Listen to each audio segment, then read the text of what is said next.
Hello guys, দেখো আমি আজ সাবুর পায়েস বানিয়েছি। তোমরা সবাই বলো কেমন হয়েছে। আর কে কে পায়েস খাবে একবার হাত তোলো তো। কে? শুভজিৎ খাবে না মিঠাই খাবে? কে খাবে?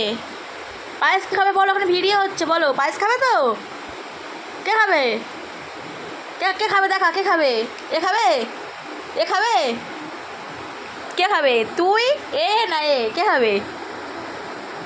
শোনো মাম্মাম রে, চলো পায়েসটা দেখে আসি কেমন হলো। সবাইকে এবার দেবো খেতে। আমি পায়েস বানিয়েছি, দেখো কেমন হয়েছে গাইস। সবাই বলবে কমেন্টে। জানি আমি রান্না করতে পারি না। এই দেখো দেখো, জীবনের প্রথমবার বানিয়েছি সাবুর দিয়ে পায়েস। কেমন হয়েছে?